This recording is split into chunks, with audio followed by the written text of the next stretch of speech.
बिस्मिल्लाहिर्रहमानिर्रहीम। अस्सलाम वालेकुम नाजरीन, आप देख रहे हैं programme live with Asif Malik. नाचिस खाकसार आज के प्रोग्राम के साथ आपकी खिदमत में हाजिर। नाजरीन, आज फिर वही एक ऐसा मौजूद जिसके ऊपर अक्सर हम बात करते हैं और कोशिश होती है कि महीने में 2 से 3 दफ़ा इस पर बात की जाए। कुछ नई जो डेवलपमेंट्स होती हैं उनको भी शामिल किया जाए और कुछ जो अरसा दराज से बल्कि सालों से कुछ मसाइल जो चलते आ रहे हैं उनको भी साथ एक दफ़ा से दोबारा रिवाइज कर लिया जाए। आज जो पहली खबर मेरे पास है वो यूटिलिटी स्टोर्स के हवाले से है। यूटिलिटी स्टोर्स जिसको पीटीआई हुकूमत बहुत बढ़ा चढ़ा के और बड़ा एक अपना ऐसा इकदाम करार देती है कि जी महंगाई सिर्फ है ही नहीं, और यूटिलिटी स्टोर्स को देखकर बताया जाता है जी महंगाई तो इतनी है, असल रेट तो ये है, बाकी तो पूरे पाकिस्तान में जो बिक रहा है उससे हमारा कोई सरोकार ही नहीं। कुछ इस तरह का एक तासुर दिया जाता है। यूटिलिटी स्टोर्स के अंदर भी ऑडिटर जनरल ऑफ पाकिस्तान की रिपोर्ट के मुताबिक उनका जो फॉरेंसिक ऑडिट मुकम्मल हुआ है उसके बाद ये इंकशाफ हुआ है कि अरबों रुपए की करप्शन, अरबों रुपए की बेज़ाब्तगियों का इंकशाफ जो है बताया गया कि वो हो चुका है। और अब फर्दर उसमें क्या डिटेल्स होंगी आगे जब रिपोर्ट जमा कराएगी सदर पाकिस्तान साहब को जमा करवाई जाएगी उनकी तरफ से, और फिर उस पर देखते हैं आगे क्या एक्शन होगा। अच्छा जी, उसमें जो असल कुछ जो पॉइंट्स लिखे हुए मैं जरा उनका तर्जुमा करके आपको बता देता हूं कि जी करप्शन, लूटमार और गैर मयारी अशिया की खरीदो फरोख्त की जो है वो इसमें निशानदेही की गई है। और यहां तक कि ये मालूम हुआ है कि यूटिलिटी स्टोर्स का पूरा जो ऑपरेशंस हैं, जो पोजीशंस हैं, वो तबाही के धाने पर हैं। ये भी कहना था जी कि कानों को हाथ लगाकर कहा जा सकता है कि यूटिलिटी स्टोर्स का कोई हाल नहीं है। अब देखते हैं सदर पाकिस्तान साहब को जब ये रिपोर्ट पेश की जाती है तो उसके ऊपर क्या एक्शन होगा, बिकॉज पीटीआई यूटिलिटी स्टोर्स को लेकर बहुत बड़े बड़े दावे करती नजर आई है। लेट्स सी इस पे क्या होगा। इसी के साथ साथ गैस बहरान शिद्दत इख्तियार कर चुका है जी। पूरे कराची की तो आप बात ही ना ही करें, पूरा सिंध बल्कि पूरे पंजाब में खासतौर पर पीपल्स पार्टी की जानिब से जो कॉल दी गई थी उसके बाद अक्सर जगहों पे, इवन चाहे वो सिंध के बहुत सारे शहर हों या पंजाब के शहर हों, हड़ताल तो नहीं कह सकते लेकिन एहतजाज देखने में आया। घरेलू सार्फिन हो चाहे वो जितने भी आपके कॉर्पोरेट, सब लोगों की तरफ से एक रिएक्शन आ रहा है कि गैस बहरान क्यों इस दफा इतनी शिद्दत इख्तियार क्यों कर चुका है। क्या हुकूमत की तरफ से कोई नाअहली थी, जिसमें कहा भी गया कुछ हलकों की जानिब से कि हुकूमती नाअहली है जो आवाम को फेस करनी पड़ रही है। इसके साथ साथ महंगाई ऑलरेडी आपको पता है जी, जो हफ्तावार रिपोर्ट आई है इदारे की जानिब से उसमें यह कहा गया है कि जो आम सतह एक जो गरीब शख्स जिसे आप कहते हैं उसके लिए तकरीबन 21 से बढ़कर महंगाई का रेशो बढ़ चुका है। तकरीबन 0.55 जो है उसका इजाफा हुआ है और कुछ चीज़ों में बेहतरी आई है, कुछ चीज़ों में फिर महंगाई हुई है जिसमें बिजली और तमाम तर चीज़ें, उस पर हम साथ साथ बात करेंगे। मेरे साथ मुझे ज्वाइन कर चुके हैं चेयरमैन सीआरपीसी जनाब शकील अहमद बेग साहब। उनको प्रोग्राम में पहले मैं वेलकम करूंगा। अस्सलाम वालेकुम सर। वालेकुम अस्सलाम, क्या हाल है? खैरियत से? शकील साहब की आवाज़ मुझ तक नहीं पहुंच रही है। शकील साहब अगर आप मुझे सुन सकते हैं। सर अस्सलाम वालेकुम। मैं सुन सकता हूं, मेरी आवाज आ रही है? जी सर बिल्कुल आपकी आवाज़ आ रही है। बहुत शुक्रिया आपने ज्वाइन किया शकील साहब। शकील साहब पहले जरा आगाज करते हैं। ये यूटिलिटी स्टोर्स के हवाले से बड़े बड़े दावे किए जाते हैं जी यहाँ पे चीज़ें सस्ती हैं, आप यूटिलिटी स्टोर से जाकर लें। एक आवाम का एक बहुत बड़ा तबका ऐसा है जो यूटिलिटी स्टोर्स में जाकर खरीदो फरोख्त करता है। आवाम आम दुकानों से क्यों लेती है, वहाँ से जाकर क्यों नहीं लेती। इस तरह के दावे अक्सर मिनिस्टर्स इनके करते नजर आते हैं, लेकिन वहाँ पे भी इतना घपला, इतनी बेज़ाब्तगियाँ, इतनी करप्शन, आप कैसे देखते हैं सर इस पूरी रिपोर्ट को, ऑडिट को? आसिफ, सबसे पहले तो मैं आपका बहुत मशहूर हूं कि आपने इस वक्त जो सबसे पहले इशू उठाया है वो यूटिलिटी स्टोर्स का उठाया है।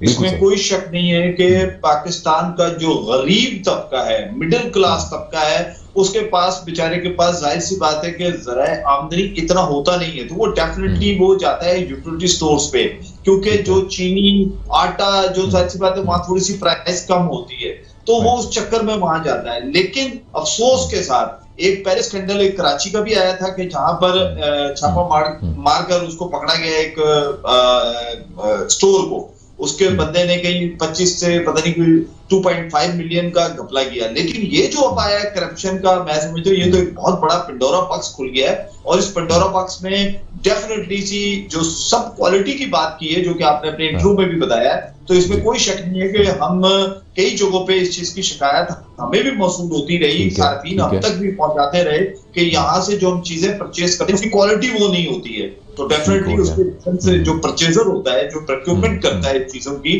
तो वो उसका बेनिफिट हासिल कर रहा है। हाँ। कि वो क्वालिटी नहीं है उनके पास, वो क्वालिटी मेंटेन नहीं हो रही थी वहां पर। सर वो क्वालिटी तो इसलिए मेंटेन नहीं हो रही ना कि शायद पीछे रिकॉर्ड्स में क्वालिटी मेंटेन्ड है, लेकिन आपको पता है उसमें पैसा बचाकर नाकिस क्वालिटी का माल प्रोवाइड किया जाता है। अभी अभी पिछले दिनों मैं सुन रहा था कि ये सेंट्रली तौर पे इसको कर रहे हैं, कुछ कंप्यूटराइज्ड कर रहे हैं, तो उससे शायद ये घपले कम हो जाएंगे। लेकिन जब करने की सूरत आई तो उससे पहले घपले तो बहुत सारे पकड़े गए, और घपले पकड़े भी जाने थे। देखिए मैं आपको एक अर्ज कर दूं, उसकी वजह क्या है? उसकी वजह ये है कि इधर चेक एंड बैलेंस नहीं है। यहाँ पर सिस्टम इतना कमजोर है कि उसको उस सिस्टम को कोलैप्स करना बहुत आसान है। तो डेफिनेटली सी बात है कि जब आप किसी चीज को कोलैप्स कर सकते हैं जिसमें आपके सिस्टम में कोई चेक एंड बैलेंस नहीं है, आप मुझे बताएं इनका ऑडिट जो होता है वो एनुअली होता है, जबकि ये जहां चीजें परचेज की जाती है, अगर आप किसी बड़े डिपार्टमेंटल स्टोर में जाएं तो उनका हर मंथली ऑडिट होता है, हर महीना जब क्लोज होता है तो उसका सारा ऑडिट किया जाता है। जब भी तो एक स्टोर का मालिक दूसरा स्टोर बना रहा होता है, क्योंकि वो ऑडिट करने के बाद सिस्टम को प्रॉपरली चला रहा होता है। लेकिन यहाँ पर ऐसा कुछ नहीं है, ना तो इनका कोई ऐसा सिस्टम है कि सीसीटीवी कैमरे लगे हो, ना इनका ऐसा सिस्टम है कि अगर मिसाल के तौर पे 1 लाख टन अगर इन्होंने चीनी परचेज की है तो क्या वो 1 लाख टन चीनी जो है वो आम कंज्यूमर को दी गई, या वो खुदा न खास्ता बल्क में बेच दी गई, या ये भी है जहां बिल्कुल सही कह रहे हैं आप, बिल्कुल सही कह रहे हैं। हाँ बिल्कुल सही कह रहे हैं। तो ये ठीक हो गया सर, जो है वो डेफिनेटली बात है। और फिर दूसरी बात है कि पीटीआई इमरान खान साहब तो बहुत ज्यादा ही यूटिलिटी स्टोर्स को लेकर इतने ज्यादा वो थे कि जनाब पता नहीं वो नहरें बहेंगी यहाँ पर, कोई इस तरह हो जाएगा। लेकिन मैं समझता हूं कि इस स्कैंडल को लेने के बाद, पकड़ने के बाद, अब ये देखते हैं कि क्या ये इसके अंदर से मिलेगा, क्या उन लोगों के खिलाफ घेरा तंग किया जाएगा, या सिर्फ और सिर्फ अखबारों की हद तक ही इसको रखा जाएगा। ठीक हो गया, ठीक है। मैं फारूक डाडी साहब को प्रोग्राम में शामिल करूंगा, मुआशी तज्जियाकार हैं, पैनलिस्ट हैं। सर अस्सलाम वालेकुम। फारूक साहब बहुत शुक्रिया सर, हमें पता चला कि आपकी सेहत ठीक नहीं थी, उसके बावजूद आपने एग्री किया प्रोग्राम में शामिल होने के लिए। I really appreciate that. Allah ताला आपको बहुत जल्द सेहत नसीब फरमाए, आमीन। अपना बहुत ख्याल रखिए। सर आज इंपॉर्टेंट था आपसे बात करना, ये यूटिलिटी स्टोर्स के हवाले से एक तो रिपोर्ट आई ऑडिटर जनरल साहब की, जिसमें बताया गया है कि पूरा जो है एक सिलसिला है करप्शन का, उसके अंदर मुख्तलिफ रीजंस बताए गए हैं करप्शन के। पहले जरा इस पर बात कर लीजिए कि आप ये यूटिलिटी स्टोर्स की करप्शन को, इस पूरे निज़ाम को कैसे देखते हैं?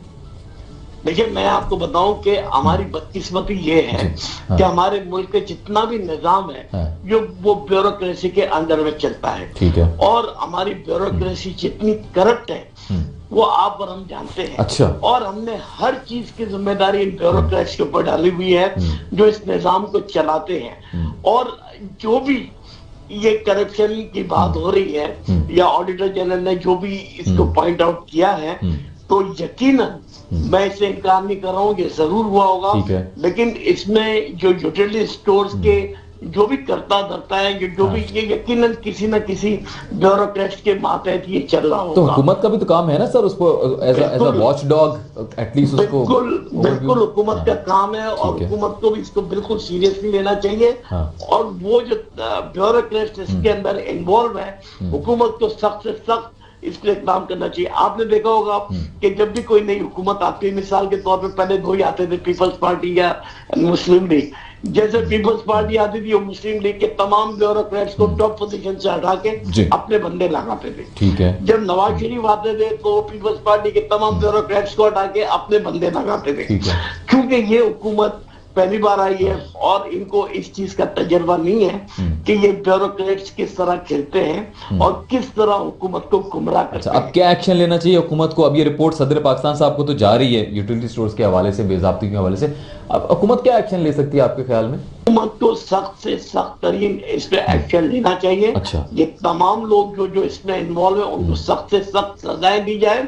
और हमारी कोर्टों से भी ये सजा होगी कि जो लोग इसमें इन्वॉल्व हैं और वो जब कोर्ट का दरवाजा खटखटाए तो खुदारा इनको इसके ऑर्डर ना दिया जाए। आपने देखा होगा ट्रैक एंड ट्रेस सिस्टम के अंदर जब हुकूमत ने उनको मॉनिटर करने की कोशिश की तो ये लोग कोर्ट में चले गए और 3 साल तक हुकूमत केस लड़ती रही। और 3 साल के बाद जब इसका फैसला आया तब हुकूमत ने नवंबर में ट्रैकिंग सिस्टम को नाफिज किया। Right sir. तो ये हमारे बड़ी प्रॉब्लम है कि हमारे जब तक इंसाफ के इदारे इन चीजों को समझे और ये सोचे कि किसने स्टे ऑर्डर देना और किसने नहीं देना, ताकि लोगों तक इंसाफ भी पहुंचे और ये चीजें। और मैं इससे इनकार नहीं कर रहा, यकीनन ये हुआ होगा, और ये अगर वो कह रहे हैं तो हुकूमत को इसमें जरा भी कोई रियायत नहीं बरतनी चाहिए। नहीं बरतनी, ठीक हो गया, ठीक हो गया। अरसलान नूरी साहब ने ज्वाइन किया है, सीनियर तज्जियाकार हैं। अरसलान भाई अस्सलाम वालेकुम। वालेकुम सलाम, बहुत शुक्रिया, अल्लाह का शुक्र, बहुत शुक्रिया आपने ज्वाइन किया। अस्सलाम भाई, आज एक सबसे पहले तो इस पे बात कीजिएगा, यूटिलिटी स्टोर्स के हवाले से ऑडिटर जनरल ने ये ऑडिट जो है वो सबमिट करवाया है, बल्कि करवाएंगे अभी सदर पाकिस्तान को, कि बड़ी बेज़ाब्तगियां हैं, करप्शन है अशिया के हवाले से, उनकी क्वालिटी के हवाले से, ओवरऑल पूरी जितना भी निज़ाम है पाकिस्तान में वो बिल्कुल क्रैश होने के दहाने पर है। इतनी उसके अंदर बेज़ाब्तगियां हैं, यहाँ तक कि कानों को हाथ लगाने को तैयार है। कैसे देखते हैं सर ये यूटिलिटी स्टोर के निज़ाम को, इस पूरी सूरत हाल को, वो भी इस महंगाई के दौर में? बिस्मिल्लाहिर्रहमानिर्रहीम, इय्याका नअबुदु व इय्याका नस्तईन। देखें सर, सिर्फ एक यूटिलिटी जो सिस्टम है, हम इस पर तो नहीं जो है ना वो कर सकते हैं। मुझे तो लगता है कि हमारा सिस्टम जो है ना वो जो है ना उसको कहते हैं ना कि रीस्टोर होना चाहिए, सिस्टम रीस्टोर बिल्कुल। और इसमें जो है ना हर चीज को जो है ना वो अब रेनोवेशन की जरूरत है। मैं ये कहता हूँ नई इंडस्ट्रीज हम लगाने की बात कर रहे हैं, पुरानी इंडस्ट्रीज को बचाएं, पुराने यूनिट्स को बचाएं, ठीक है। और ऑडिट देखें, पहले आप सिस्टम को तो मजबूत करें, पहले आप चीजों को तो जो है ना वो उनको कोई एक ऐसी चीज दें कि वो मजबूती वो कर ना सके, करप्शन हो ही ना सके, करप्शन इतना स्ट्रॉन्ग सिस्टम बनाना बिल्कुल कि मौका ही बिल्कुल बिल्कुल बिल्कुल ठीक है, बिल्कुल ठीक है, ठीक हो गया। चले सर, मैं आपकी तरफ वापस आता हूं। मैं जरा शकील साहब जरा बात कर लेते हैं इस वक्त आज जो खास तौर पे रिपोर्ट आई है, आपको पता है उसमें शरह का इजाफा हो गया महंगाई के हवाले से, जो कि अदारा शुमारियात की तरफ से शाया की जाती है वीकली, 0.55 फिर उसमें जो है उसमें इजाफा हो चुका है। कुछ मैं अशिया का नाम ले लेता हूँ। बताया जा रहा है कि तकरीबन 15 अशिया सस्ती हुई हैं और 19 अशिया की कीमतों में इस्तेहकाम भी रहा है। लेकिन इसके साथ साथ जो सबसे ज़्यादा जो हमने वो आया है वो जी के जो बिजली चार्जेस हैं 70% ख़ास तौर पे उसके अंदर अपफ्रंट उसका बढ़ गया है और वो तकरीबन 7.45 यूनिट हो चुका है। ये बड़ी तब्दीली आई है। इसी के साथ तकरीबन ये कहा जा रहा है कि 15% टमाटर 12% और मुर्गी तकरीबन 5% सस्ती हुई है, जबकि चीनी, प्याज, अंडे और आटा भी सस्ता हुआ है। तो ओवरऑल देखें तो कुछ चीज़ों में चीज़ें सस्ती हुई हैं और कहा जा रहा था कि सर्दियाँ आने के बाद, कि आज से 2 महीने पहले ये कहा जाता था 2-3 महीनों में चीज़ें कम हो जाएंगी, रेट्स कम हो जाएंगे।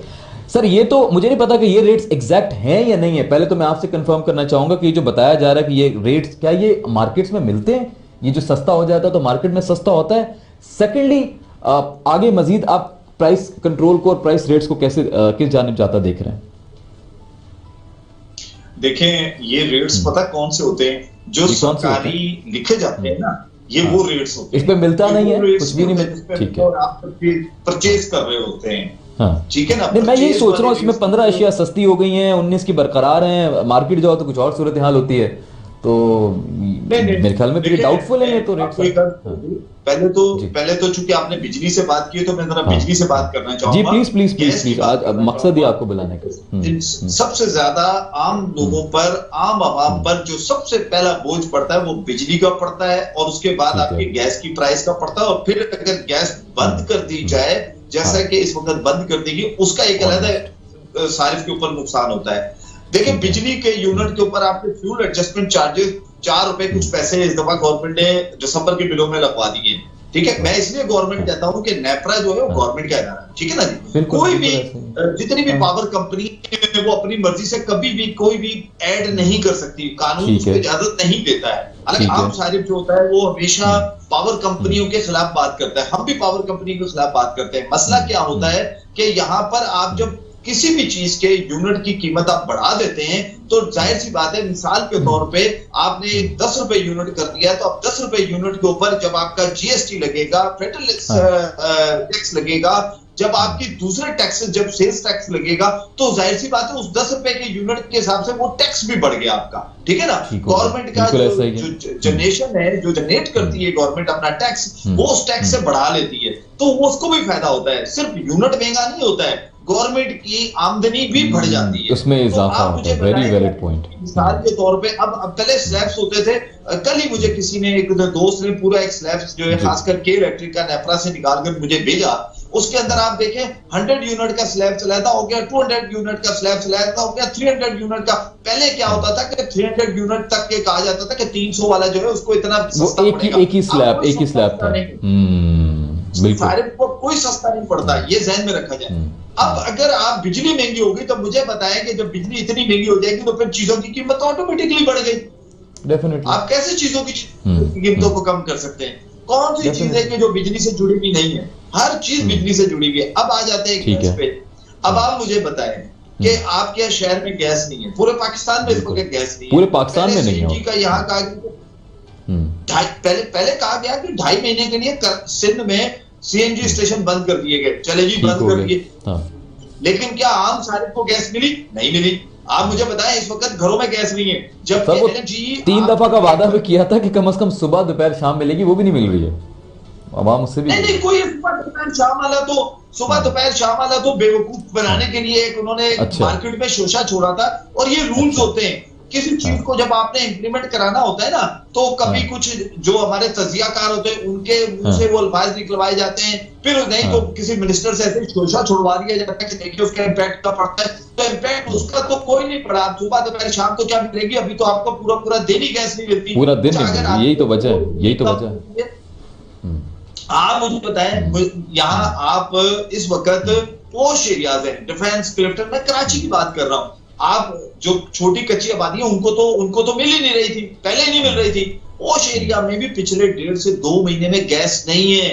वहां पर एक नया कॉन्सेप्ट आ गया, चाहे वो छोटे इलाकों बड़े इलाकों, वो मशीन लगा लेते हैं कि जी मशीन लगाओ शायद उससे आ जाए। बहुत बुरे हालात हैं। ऐसे बुरे हालात मेरा ख्याल है जहां लोग कंप्रोमाइज कर रहे थे कि बढ़िया हम वो तो दे देंगे, लेकिन अगर वो चीज ही मिलना बंद हो जाए, फिर इसमें आपने एक प्रमोट कर दिया एक और चीज को। बात क्या हो रही है, थोड़ी लंबी सी हो जाएगी। आपने सुई गैस बंद, एलएनजी आ गया, अब एलएनजी खरीदो। आप मुझे बताएं, लोगों ने अपने घर में 1 महीने के लिए सिलेंडर लगता है, उसकी सिक्योरिटी डिपॉजिट जो है वो 15,000 रुपए जाता है। फिर उसका जो महीने का बिल आता है, पता कितने का आता है? 8 से 10,000 रुपए उसका 1 महीने का बिल आता है। अब आप मुझे बताएं कि जिस शख्स ने, जिस बेचारे ने पहले सुई गैस जिसके घर चल रहा था, सुई गैस बंद हो गया, नहीं आ रहा, उसने जब सर दूसरा ये भी तो है ना कि फवाद चौधरी साहब ने भी तो कहा है ना कि वो तो वैसे ही 8-9 साल में गैस खत्म हो जानी है, वो तो जखायर ही खत्म हो रहे हैं, तो फिर तो वैसे ही 8 साल तक तो है ना, 8-9 साल तक तो है ना। आप रूस से खरीद रहे थे ना, आप ईरान से खरीद रहे थे ना, आप ईरान से जो आने वाला पेट्रोल है आप उसको गैस पाइपलाइन प्रोजेक्ट, तो ये चीजें क्यों नहीं सही कर रहे? आप अपने नेबर से क्यों नहीं ले रहे? ठीक हो गया सर मैं जी। फारूक डाडी साहब कैसे देखते हैं आप गैस बहरान को, और इस वक्त की जो महंगाई की सूरत हाल है सर, उससे कनेक्टेड ही है। देखिए, गैस बहरान की सबसे बड़ी वजह यह है कि एक तो हमारी आबादी की एक तरफ आबादी बढ़ रही है, ठीक है, दूसरी तरफ जो है गैस, जैसे गवर्नमेंट ने ये कहा, गवर्नमेंट का वर्जन बता रहा हूँ कि हर साल 9% गैस कम हो रही है। ठीक हो गया। हमने वो नए कुओं की तरफ तवज्जो दी नहीं है, ना पिछली हुकूमतों ने दी है।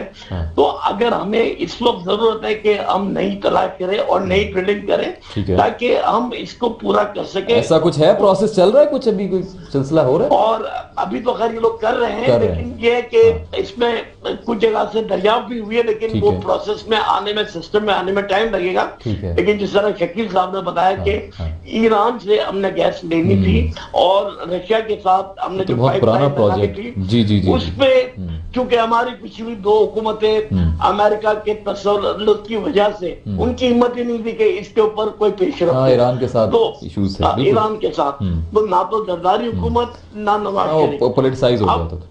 अब जारी बात है कि इस हुकूमत को 3 साल हुए, 3 साल के अंदर वो कितने इकदाम करेगी, किस के ऊपर जाएगी। तो यकीनन जहां तक हमने इमरान खान को देखा, उसमें इस बात की जरा भी प्रेशर नहीं दिया कि चाहे वो अमेरिका हो, और साफ कह दिया कि हमको जो करना। आप देखें कि सबसे पहले इमरान खान ने 10 मेगा डैम पे काम शुरू कर दिया, जो पिछली 2 हुकूमतों की हिम्मत ही नहीं थी कि वो अमेरिका बहादुर को नाराज करे। ठीक है ना। ठीक हो तो ये अभी इस वक्त हम रीजनल जो सियासत हमारी चल रही है वो जियोपॉलिटिकली टोटली डिफरेंट है। ये वो सियासत अब नहीं है कि अमेरिका का एक डोमिनेशन होता था कि हम पाबंदियां लगा लेंगे जो भी करेंगे। और हमने अमेरिका के साथ रह के जितना नुकसान उठाया है, क्योंकि हमारी अमेरिका के साथ 1947 से अब तक जितने भी ताल्लुकात रहे बिल्कुल मुनाफिकत की बुनियाद पे रहे। अमेरिका की वजह से हमें सीटों और सेंटों भी ज्वाइन करना पड़ा। और जब 71 की और 65 की जंग हुई, अमेरिका हमारे मुखालिफ रहा और हमारी कोई मदद नहीं की। बिल्कुल वो और इसकी वजह से अपने रीजनल और रशिया जैसे लोगों को अपना दुश्मन बना लिया। आज इस हुकूमत की जो जियोपॉलिटिकली जो डिप्लोमेसी चल रही है वो बहुत अच्छी जा रही है। ठीक है। और उन्होंने चाइना और रशिया के साथ एक बैलेंस ताल्लुकात चाह रहे हैं और वो अमेरिका से भी ताल्लुकात चाह रहे हैं, लेकिन इज्जत डिग्निटी के साथ। ये इसका इम्पैक्ट आपको लग रहा है कि अच्छा इम्पैक्ट पड़ेगा फ्यूचर में, चाहे वो गैस पाइपलाइन प्रोजेक्ट हो या जितनी ठीक हो इम्पैक्ट रहेगा। क्योंकि आप देखें ना, अमेरिका नहीं चाहता कि पाकिस्तान अपने पांव पे खड़ा हो। वो IMF के बोझ तले दबा रहे और पूरी बिल्कुल बिल्कुल और ये जितनी ठीक हो गया। सर मैं बिल्कुल ब्रेक के बाद आपसे इसमें बात करता हूँ। मुझे एक लास्ट कमेंट लेना है अरसलान नूरी साहब से। अरसलान साहब, आप कैसे देख रहे हैं इस गैस बहरान को? इस वक्त अवाम रोड्स के ऊपर निकल चुकी है, बुरी सूरत हाल है, आपके घर में भी शायद ये सूरत हाल होगी। तो ये इस पूरी सूरत हाल को कैसे देखते हैं? प्लस महंगाई का जिन काबू में नहीं आ रहा है, आपकी क्या राय है इस बारे में?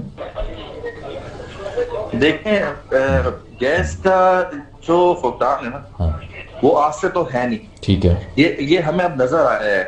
गैस की जो लोड शेडिंग है, ये तो आपको 2002-2001 से जो है ये गैस कम होती चली जा रही है। ठीक हो गया, ठीक हो गया। और अभी मैं अगर गलत नहीं हूँ, और मैं एक प्रोग्राम में एक इवेंट था जहाँ पे MD stories of gas Imran Mirza साहब थे।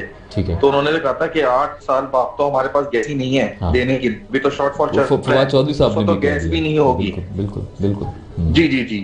तो उन्होंने गैस तो होगी ही नहीं। और अभी अगर 15 दिन पहले उठाकर देखें आप, तो पूरी तो इंडस्ट्री थी, चाहे वो काटी हो, चाहे वो आपके साइड एरिया हो या बिन कासिम हो, सबकी जो है वो गैस बंद कर दी थी। बिल्कुल ऐसे ही। फिर CNG पर तो आपको पता है जो हो रहा है।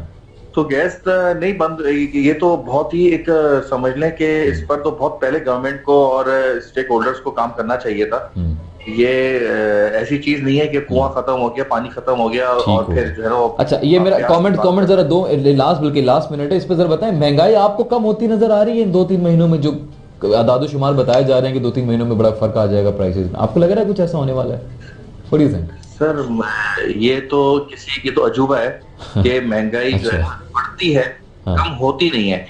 और बदकिस्मती ये है हमारे मुल्क के अंदर, हमारे सिस्टम के अंदर, कि जब ये कीमत बढ़ जाती है और उसके बाद जब चीजें पर कंट्रोल हो जाता है, ऑडिट हो जाता है सब चीजों पर जो है ना, तो फिर वो चीजें कम नहीं होती। मिसाल के तौर पे पेट्रोल पे पैसे बढ़ गए तो ट्रांसपोर्टेशन पे बढ़ जाते हैं। ठीक है।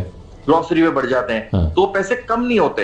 अगर पेट्रोल पे गवर्नमेंट पैसे कम कर दे तो वो पैसे दोबारा कम नहीं होते, जिसकी कीमत बढ़ जाती है फिर वो शूट ही कर जाती है। तो कीमत ये अच्छा, एक तो पेट्रोल के बारे में भी कहा जा रहा है कि जैसे वो 2-3 महीनों में फर्क है। मैं एक चीज यहाँ पे ऐड करूंगा कि महंगाई इस वक्त मुल्क का इशू नहीं है। हमारे मुल्क का इस वक्त इशू है बेरोजगारी। ओके। देखिए सर, महंगाई किसके लिए? महंगाई तो उसके लिए है ना जिसकी जेब में पैसे हैं। जिसकी जेब में पैसे ही नहीं है तो वो क्या करेगा? बेरोजगारी के लिए भी आपको लग रहा है कि वो नहीं आ रही 5 करोड़ नौकरियां? बेरोजगारी तो इतने इस वक्त ये तो अभी कुछ नहीं है जो आप आगे होने वाला है। और आपको तो आप इस ज्यादा इस चीज को बेहतर जानते हैं कि हम ये जर्नलिज्म और ये साफी बिरादरी से जो लोगों की इस वक्त जो हुई है सूरत हाल रही, बिल्कुल ठीक हो गया। नाज़रीन, यहाँ पे एक छोटा सा ब्रेक है, वापस आने के बाद मौजू कंटिन्यू करेंगे, मजीद कुछ मेहमान भी हमें ज्वाइन करेंगे, आप कहीं मत जाइएगा।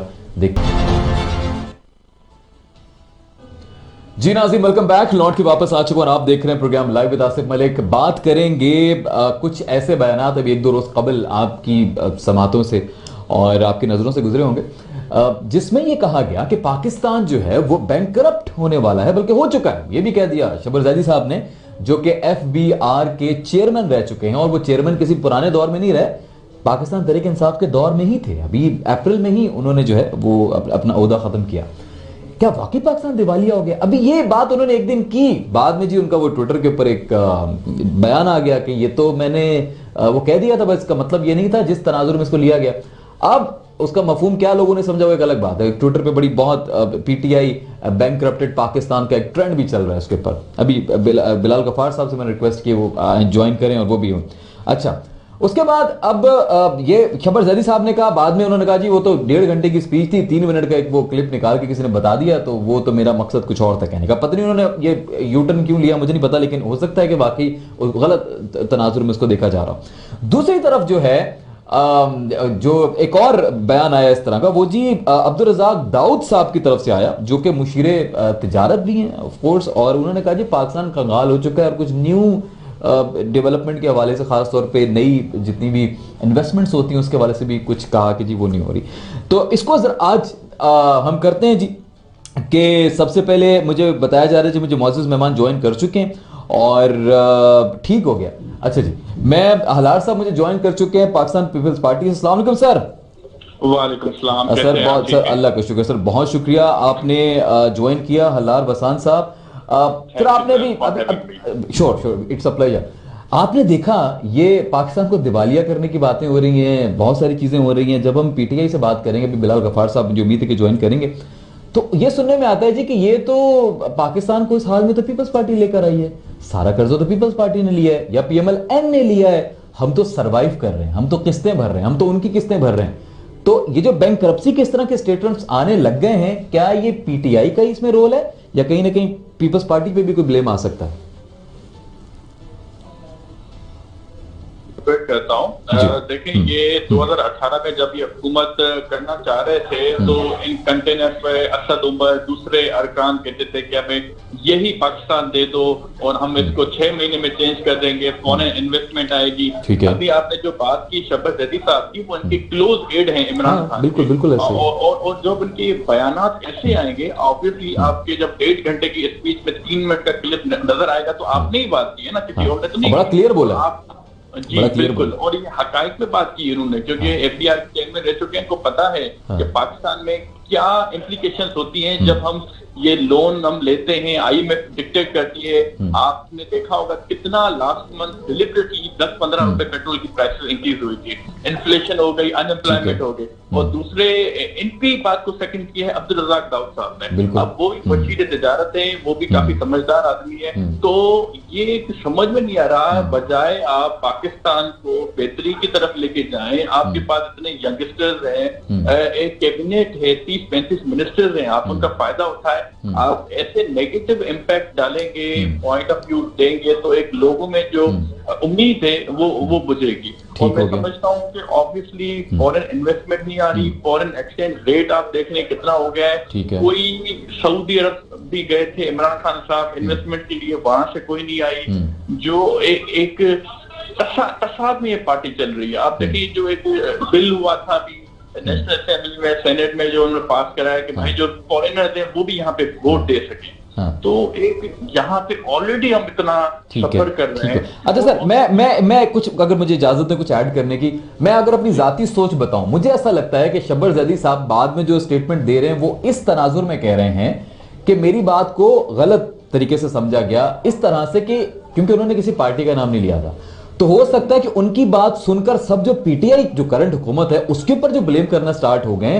तो शायद शब्बर जैदी साहब ये कहना चाह रहे थे कि इस वक्त ओवरऑल माजी को मिलाकर पीटीआई के इस हाल तक पाकिस्तान जो है बैंकरप्ट हो चुका है, इसमें सब शामिल है, इसमें सब शामिल आप कर सकते हैं। अच्छा, क्योंकि एक पार्टी का नाम नहीं लिया उन्होंने, वेरी क्लियर। पीपल्स पार्टी भी थी, नून लीग भी थी, पीटीआई भी थी। ठीक है, पर ये एज ए क्लोज एड अगर ये बात करेंगे तो इसका मतलब है कि कुछ ना कुछ हो रहा है। मुझे लगता है उन्होंने ऐसे ही कुछ कहा। और ऑब्वियसली अब इनको हमारे अक्सर अरकान ये होते हैं, कुछ कह देते हैं फिर बाद में यूटर्न लेते हैं कि हमने नहीं कहा, प्रेशराइज हो जाते हैं। आपके हिसाब से खुद देख लें, अभी ये रिपोर्ट आई थी इनकी statistics, federal bureau of statistics की, उसमें आप बताएंगे 300% महंगाई हुई है। आज पीपल्स पार्टी ने एक अच्छा इकदाम किया, बिलावल साहब ने पूरे ऑल ऑफ द स्ट्रेन हमने एहतजाज किया, गेट नहीं मिल रहा, पहले मिलता था पीपल्स जी पार्टी। अब इससे पहले इससे पहले जो अभी ब्रेक से पहले जो बात हो रही थी गैस के ऊपर ही हमने प्रोग्राम किया और उसमें पीपल्स पार्टी की भी बात की गई कि उन्होंने ये एहतजाज की कॉल दी है और वो कॉल हो रही है, हर जगह एहतजाज हो रहा है। बिल्कुल बिल्कुल सर। अब देखें ना, अब आम आदमी क्या चाहता है, वो चाहता है कि मुझे रोटी कपड़ा और मकान मिले, बेसिक नेसेसिटीज मिले। इन्फ्लेशन देख लें, अनएम्प्लॉयमेंट देख लें, नौकरियां, ये तो आज सुप्रीम कोर्ट ने अच्छा फैसला सुनाया कि 16,000 लोगों को बहाल किया गया है। बिल्कुल। तो ये तो गिराने के चक्कर में थे, आप खुद देख सकते हैं बेचारे लोग कितने प्रोटेस्ट कर रहे थे। मैं समझता हूं कि इनके पास जीडीपी या कोई पॉलिसी ग्रोथ नहीं है कि हम क्या कर सकते हैं पाकिस्तान के लिए। ये खामखा आवाम को प्रेशराइज कर रहे हैं। कभी आप देखते हैं यूटिलिटी में सामान नहीं मिलता, कभी पेट्रोल नहीं मिलता, पेट्रोल पंप में कितनी लाइनें लगी होती है। तो ये कि जो एक्सपेक्टेशन थी लोगों की पीटीआई से, वो उससे पूरा नहीं उतर सके, और जो अभी ट्रस्ट कॉन्फिडेंस बचा है पीटीआई की गवर्नमेंट पे लोगों का, वो भी उसको डिरेल कर रहे हैं। तो मैं ये समझता हूं कि आप इन दोनों की बातों को छोड़ दें कि शफकत जैदी साहब ने क्या कहा या उसने क्या कहा, पर ओवरऑल आप आम आदमी से पूछें कि वो आपको खुद ही बता देंगे कि पीपल्स पार्टी की परफॉर्मेंस क्या थी, नून लीग की क्या थी और अब क्या किया। बदतर से बदतर। ठीक हो गया सर, मैं आपकी तरफ वापस आता हूँ। आपने गुफ्तगू सुनी फारूक डैडी साहब, आप ऑफ कोर्स माशी तज्जियाकार हैं और एक बिजनेसमैन भी हैं, बड़ी गहरी निगाह रखते हैं। आपको क्या लग रहा है, पाकिस्तान बैंकरप्ट हो गया है? ये शब्बर जैदी साहब ने ऐसा कहा तो क्यों कहा और किस तनाजुर में कहा होगा? लोगों को लग रहा है कि शायद पीटीआई को ब्लेम कर दिया, लेकिन हो सकता है वो बात सच कर रहे हो, लेकिन वो ये कहना चाह रहे हो कि मैंने तो सबकी बात की थी भाई, उसमें तो पुरानी 10 साल पुरानी 20 साल पुरानी जमातें भी शामिल हैं। कैसे देखते हैं सर आप इस स्टेटमेंट को? जैदी का ये बहुत ही गैर जिम्मेदाराना बयान था। अच्छा। और आपको ये आप और हम जानते हैं कि हमारे नेशनल बजट में एफबीआई सबसे बड़ा इदारा जो कि 60% रेवेन्यू हमारे बजट में जो कंट्रीब्यूट करता है, that is federal board of revenue, ठीक है ना। जबकि उसी इदारे में जो करप्शन है और जो लीकेज ऑफ रेवेन्यू है वो अपनी जगह है, ठीक है ना, वो बेताशा है। मैं तो यहाँ पहले भी ये कह चुका हूँ कि जितना पैसा एफबीआई जो हुकूमत के खजाने में जमा कराता है, उससे ज्यादा पैसा टैक्स कलेक्टर्स अपने घरों पे लेके जाते हैं, ठीक है ना। पहले ये रेशो बहुत ज्यादा था, अब ये काफी हद तक कम हो गया है। और मतलब ये अलार गसान माशाल्लाह नाइट स्टेप अपकमिंग, और इन्होंने जो बातें की मैं इनकी बातों को डिनाई नहीं करता हूँ, एक अच्छी इन्होंने तर्जिया पेश किया। लेकिन देखिए बात ये है कि अब आप ठीक हो गया, ठीक हो गया, ठीक है। फारूक डैडी साहब मैं आपकी तरफ वापस आता हूँ। बिलाल गफ्फार साहब ने मैं ज्वाइन किया। बिलाल गफ्फार साहब, सर अस्सलाम वालेकुम। जी वालेकुम सलाम। बिलाल बहुत शुक्रिया, मुझे पता है आप बहुत मसरूफ हैं, लेकिन आपने वक्त दिया। बिलाल साहब, मौजू ऐसा है कि जिसके अंदर शब्बर जैदी साहब ने, आपने वो क्लिप सुना होगा, बाद में उन्होंने डिनाई कर दिया कि मैंने नहीं कहा, मतलब कहा था लेकिन किसी गलत तनाजुर में ले लिया गया कि पाकिस्तान का दिवालिया निकल गया, बकौल उनके कहने के। फिर उसके बाद अब्दुल रज़ाक दाऊद साहब ने भी कुछ ऐसा कह दिया, पाकिस्तान कंगाल हो चुका है, इन्वेस्टमेंट नहीं आ रही है। सर एक तो इन बयानात को कैसे देखते हैं? फिर उसका यू टर्न को हम छोड़ देते, चलो उन्होंने उनको डिनाई कर दिया, लेकिन एक बयान दिया उन्होंने, फिर ये किस तनाजुर में दिया गया होगा? मैं अपनी जाती राय आपको पहले बता देता हूं कि शायद वो इस बात से तो हट गए कि मैंने क्योंकि किसी जमात का नाम नहीं लिया, उन्होंने पीटीआई का नाम नहीं लिया कि इस जमात का नाम नहीं है। माजी की तमाम हुकूमतों को मिलाकर 50 साल में क्या हुआ, 70 साल में क्या हुआ, आज पाकिस्तान इस दहाने पे खड़ा है कि दिवालिया निकल गया। शायद वो ये कहना चाह रहे हो, लेकिन दिवालिया निकल गया है, इस बात से शायद उन्होंने खुद को बैक ऑफ नहीं किया। कैसे देखते हैं सर करंट सिचुएशन को? देखें, जो शब्बर जैदी साहब ने जो बात की थी, वो उन्होंने जो एक तकरीबन 1.5 घंटे की कॉन्फ्रेंस की थी, उसमें से 3-3.5 मिनट का क्लिप मीडिया पे आया है। क्लियर बोला उन्होंने, आपने देखा वो क्लिप सर? बड़ा क्लियर। जो उनका जो जिस कॉन्टेक्स्ट में वो बात कर रहे थे, वो गालिबन जो आपकी जो करंट अकाउंट डेफिसिट है उसके मतलब बात कर रहे थे। ठीक हो गया, क्योंकि आपको पता है कि पाकिस्तान की हिस्ट्री में जो मेजोरिटी टाइम्स आपका करंट अकाउंट जो है वो आपका डेफिसिट रहा है, क्योंकि आपका एक्सपोर्ट्स कम है, इम्पोर्ट्स ज्यादा है, और आप जो डेफिसिट पूरा करने के लिए आप डेफिसिट फाइनेंसिंग करते हैं। एक आम जबान में कह दूं कि अगर आपके घर का खर्चा 100 रुपए है और आपकी आमदनी 50 रुपए है, तो या तो आप है ना कर्जा लेंगे अपना है ना खर्चा पूरा करने के लिए, या फिर कोई अपना रेवेन्यू बढ़ाएंगे। तो उनका ये मतलब था कि जब तक आप अपने रेवेन्यूज नहीं बढ़ाएंगे, टैक्स टू जीडीपी रेशियो नहीं बढ़ाएंगे, तो आपका मुल्क जो है वो ये डेफिसिट फाइनेंसिंग में चलता सर रहेगा। पीटीआई को क्यों ब्लेम किया जाता है ज्यादा इस पर? बात पीटीआई की नहीं है, आप सवाल पूछें उन हुकूमतों से हाँ या जो पिछले 40 साल में $90 बिलियन का कर्जा लेके गई। ठीक हो गया, ठीक है ना, हमने तो वो कर्जा नहीं लिया। हाँ और पीटीआई के ऊपर ब्लेम किया जा रहा है कि पीटीआई आईएमएफ में जा रही है। ठीक है, लेकिन पीटीआई जो कर्जा या पीटीआई ने लिया है वो पुराना कर्जा वापस करने के लिए कर्जा लिए जा रहे हैं। वो मैं यही बात है, अला वसान साहब वो कर्जा हमने तो नहीं लिया। बैरिस्टर साहब दूसरी बात जो हमने 3 साल में जो डेफिसिट जो हमने जो डेट फाइनेंसिंग की है या जो इंटरेस्ट जो हमने लोन्स पे दिया है वो लोन हमने तो नहीं लिए थे। और हमने इन 3 साल में रिकॉर्ड डेट सर्विसिंग की है, रिकॉर्ड इंटरेस्ट पेमेंट्स किया है। ठीक है, पाकिस्तान का हाल यही है कि आपने अपने एक्सपोर्ट्स बढ़ाने, आपने इन्वेस्टमेंट्स का है ना रेशियो बढ़ाना है पाकिस्तान में जी, और टैक्स कलेक्शन बढ़ाना है। आप देखिए पूरे पाकिस्तान में 2.5 से 3 मिलियन जो है वो टैक्स फाइलर्स है, तकरीबन 22 करोड़ की आबादी में। तो आपने जो टैक्स रेशियो बढ़ाना है, जो लोग जो पैरेलल इकोनॉमी या ब्लैक इकोनॉमी में है उनको आपको टैक्स नेट में लाना है ताकि आपका पाकिस्तान का जो है टैक्स कलेक्शन बढ़े। वो तो बढ़ा रहे हैं आप। देखिए मेरी बात सुने, हमारा 6,000 अरब रुपए का टैक्स कलेक्शन इस बार हम इंशाल्लाह कलेक्ट कर लेंगे। आपका टारगेट है एंड वी हिस्ट्री का एक रिकॉर्ड टैक्स कलेक्शन है। लेकिन आप ये देखेंगे साथ साथ 57.5% प्रोविंसेस को चला जाता है, डेट सर्विसिंग को है, डिफेंस बजट है, हुकूमत के अपने खर्चे। तो आपके पास तो पैसा बचता ही नहीं है कि हुकूमत कोई डेवलपमेंट बजट क्या है ना करे। जो आपके जो भी है ना डेवलपमेंट के जो डेवलपमेंट के जो भी स्कीम्स होती हैं, जो भी प्रोजेक्ट्स होते हैं वो कर्जा लेके किया जाता है। तो ये सस्टेनेबल मॉडल नहीं है। ठीक है, और जब एक चीज सस्टेनेबल नहीं होती तो उसके फिर जो लॉन्ग टर्म इफेक्ट्स होते हैं वो बड़े खराब होते हैं। ठीक हो गया। मैं सर एक छोटा सा और भी सवाल है, लेकिन पहले मैं आपके पॉइंट के ऊपर हलाल वसान साहब से एक जानना चाहूंगा। हलाल वसान साहब, आपने सुना कि वही बात आ जाती है पीपल्स पार्टी PMLN, सर आप क्यों नहीं थोड़ा सा वो एक्सपेक्ट कह रहा हूं मैं, एक्सेप्ट क्यों नहीं कर लेते सर आप कि कुछ आपकी तरफ से भी कुछ था इसमें, कुछ किरदार?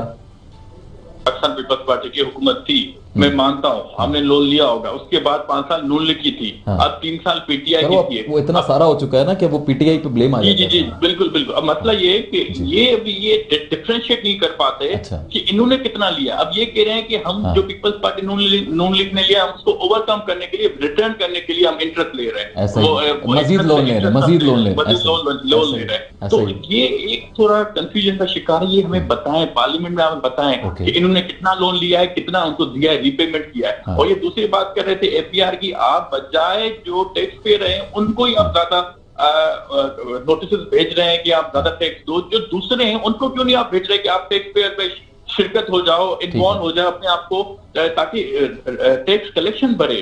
यहाँ पे देखें, आप मैं कहना चाहूंगा बिलाल भाई को कि देखें, आप पीटीआई के अपने पास पॉइंट्स है नहीं कि अपने आप को डिफेंड कर पाए, क्योंकि वो जो नेग्लिजेंस है, इनएलिजिबिलिटी है, इनकॉम्पिटेंस है, वो सबके सामने है पीटीआई गवर्नमेंट की। हर आदमी पूछता है कि इमरान खान साहब आपने किया क्या, जो फेक प्रोमिसेस आपने किए वो पूरे कौन करेगा। ठीक हो गया। अच्छा बिलाल भाई, अभी मुझे वाइंड अप भी करना है जरा। एक तो ये हलाल वसान साहब को अगर आप कुछ कहना चाहें, ऑफ कोर्स उन्होंने भी पॉइंट रेज कर दिया है। दूसरा सर, यूटिलिटी स्टोर्स के हवाले से आज ये प्रोग्राम का पहला मौजू भी था, अच्छा आपसे बात भी हो गई सर। एक कुछ बेज़ाब्तगियों का ऐलान किया गया है या इंकशाफ किया गया है अटॉर्नी जनरल की इस ऑडिट रिपोर्ट में, ऑडिटर जनरल की रिपोर्ट में। सर यूटिलिटी स्टोर्स में भी करप्शन, अरबों की करप्शन, पीटीआई इसको कैसे देखेगी सर? वो तो बहुत स्ट्रांग होल्ड है आपका, यूटिलिटी स्टोर्स की बात हमेशा इमरान खान साहब करते नजर आते हैं।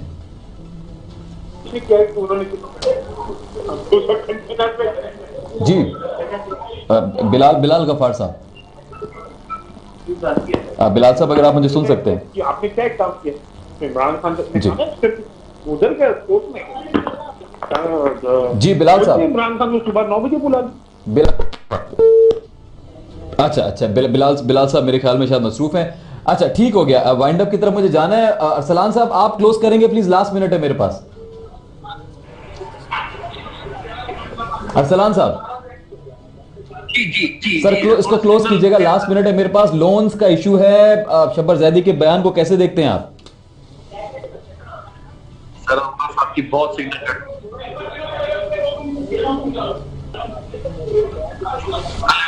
हेलो जी आप मुझे सुन सकते हैं? जी जी जी असलान साहब, शब्बर जैदी के बयान पे आप क्या कहना चाहेंगे? पाकिस्तान का दिवालिया निकल गया है, इसको आप कैसे देखते हैं इस बयान को? देखिए, पाकिस्तान का दिवालिया निकल गया, वो एक साहब ने कहा था, हाँ, कि मेरे पास मुझे बड़ा जो है ना गम है हाँ, कि पाकिस्तान जो है ना वो 2050 में नहीं रहेगा। अच्छा, तो उन्होंने बोला मेरे पास इससे भी बुरी खबर है, वो ये कि ये निजाम ऐसे ही चलता रहेगा, चाहे 2100 आ जाए या 2010 आ जाए, कुछ भी आ जाए। ठीक है, उम्मीद तो छोड़ दें। ये खुशाइन, देखें, खुशाइन बात नहीं है पाकिस्तान के लिए, के जो है ना वकार के लिए, पाकिस्तान की इकोनॉमी के लिए, ठीक है, ये पाकिस्तान के लिए आगे जो फ्यूचर है पाकिस्तान का, ठीक है, वो बड़ा दांव पे लगा हुआ है। राइट, राइट, और बहुत सारे इकदाम करने चाहिए, सारे स्टेक होल्डर्स को साथ बैठना चाहिए, इस वक्त प्लेइंग गेम से बाहर निकलें। ओके, पीटीआई, पीपल्स पार्टी, जो जितने भी स्टेक होल्डर्स हैं, जी जी, और नून लीग, सबको सब बैठे इस वक्त, सिर्फ पाकिस्तान के बारे में सोच लें, बाद में देख लेंगे कि क्या है, कौन जो है वो कौन किसका जिम्मेदार था और क्या है। फिलहाल पाकिस्तान की बात करें, पाकिस्तान को सोचें। I am so sorry, of course मुझे वाइंड अप करना पड़ेगा बिकॉज हेडलाइंस की तरफ बढ़ना है। हलाल वसान साहब, आपका बहुत शुक्रिया, आपने आज ज्वाइन किया। अरसलान नूरी साहब बहुत शुक्रिया, फारूक डाडी साहब बहुत शुक्रिया, और बिलाल गफार भाई बहुत शुक्रिया, आपने बड़ी मसरूफियत से वक्त निकाला। नाज़रीन, आज के लिए इतना, इंशाल्लाह आपसे मंडे को मुलाकात होगी नए मौजू के साथ, कुछ नई बातचीत, आपके मसाइल और पूरे पाकिस्तान के मसाइल को कोशिश करेंगे कि उन पर बात कर सकें, और सोल्यूशन ना सही लेकिन कम से कम एक आगाही और एक उम्मीद दें कि शायद कि चीज़ें बेहतर हो जाएंगी, और उम्मीद है कि इंशाल्लाह ताला चीज़ें बेहतर होंगी। इसी नोट पे प्रोग्राम वाइंड अप करते हैं। अपना बहुत सारा ख्याल रखिए। आसिफ मलिक को इजाज़त दीजिए। फी अमानिल्लाह। पाकिस्तान।